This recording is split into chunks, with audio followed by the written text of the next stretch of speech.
Here is the 2019 Ninja 400 track bike, indoor race bike. We're going to go through this real quick, kind of give the history and also go through what parts are on the bike. I bought this bike from the original owner, so I'm the second owner. It's got a clear title. Was just a street bike before I bought it, and I converted it over to a track bike, race bike, and done all the work, with the exception of the shop put the fork cartridge kit and the rear shock on and the steering damper on.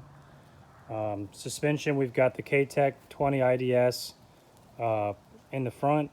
We've got the K-Tech 35 DDS rear shock and K-Tech steering damper. So we got the cartridge kit up here in the front. There's the steering damper right there. Here's the K-Tech rear shock.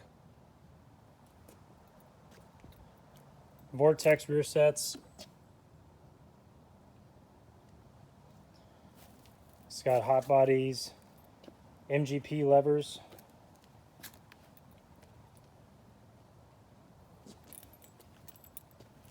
Driven grips. These are Woodcraft clip-ons, so they mount just underneath.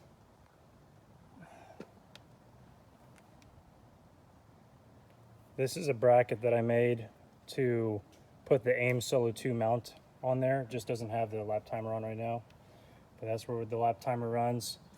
And for the AIM Solo, it's actually, I got it hardwired to where when you're on the track, this can be running off the battery. Make sure that you got a charge.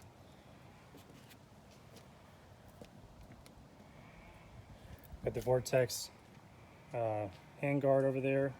It's got the Norton race spec throttle and key elimination. So this is the Norton throttle kit.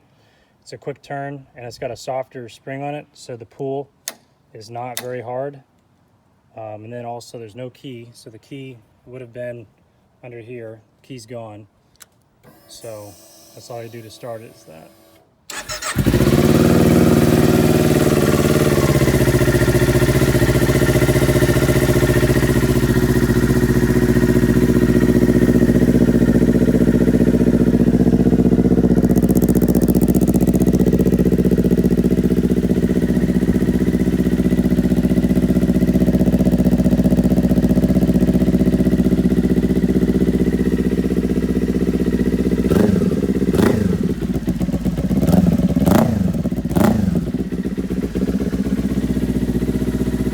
Cold right now. It's a little chilly outside on the bikes. This is a cold start, so.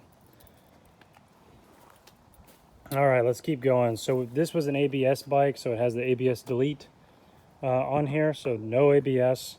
It's got stainless steel brake lines, Spiegler. It's got DP pads in the front from Norton. Also, everything's safety wired. We have the Norton Racing drilled titanium front and rear brake caliper bolts, so you can do your safety wire. I got that one done, so you don't have to have a cotter pin. It's got the rear reservoir delete, so it's just got the Superbike style stainless steel. And your brake caliper bolts.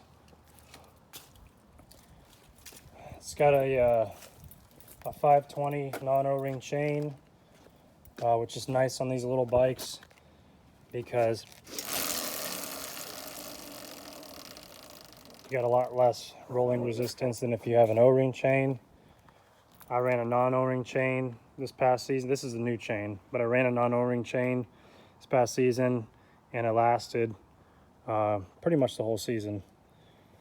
It's got a Vortex 41 tooth rear sprocket, Vortex front sprocket. You can't see it, but it's a steel sprocket, 14 tooth, so it's all stock count. It's got the Yo-Yo Dyne, which you can't see, but it's got a Yo-Yo Dyne slipper clutch in there with the 2020 clutch pull rod. So the clutch pull rod from a 2020. We got Woodcraft case sliders on both sides. We got the Motion Pro coolant reservoir. So the stock coolant reservoir would have been right around here. We've got the Motion Pro in there, save some weight. And we did the cooling fan delete, so drop some weight from removing the cooling fan. Angled valve stems on the wheels. We've got the driven wheel spacers, the captive wheel spacers. Those are a must if you're going to be doing track days and a lot of tire changes, just so you're not dealing with those things coming out every single time. So you got them there.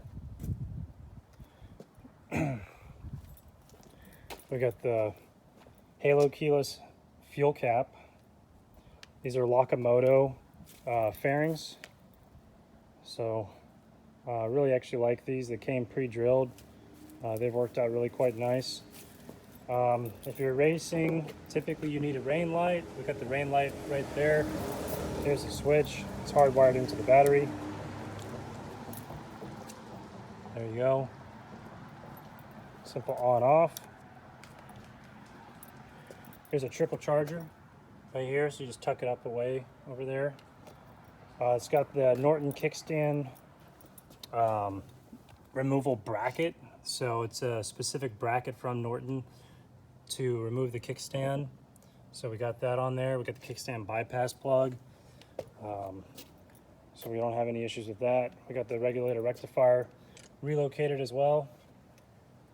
Some stomp grip on here. And this is just, it's a really good bike. It's in good shape. Rode it for this season. It's got 3 race days on it, probably about 15 track days. Motor's all stock. It's just got the Leo Vent slip-on. It does have an out-of-the-box tune from FT ECU, and it also has an FT ECU quick shifter right there. It is set up for GP shift, which we got the sticker right there if you're racing. Typically they want you to have something on there showing what the shift pattern is. And so it's just an all-around good bike. Very solid, very reliable. And prior to me building this, I looked around for a bike that was already built. And I would have loved to have bought one already built and saved myself a lot of money. Unfortunately, at the time, there weren't any. But now I'm moving up to an SV650, so that's why I'm putting this one up for sale. I'm going to move up to the Lightweight Twins SV, or maybe an R7. Anyways, if you're interested, shoot me a message, and we can chat about it.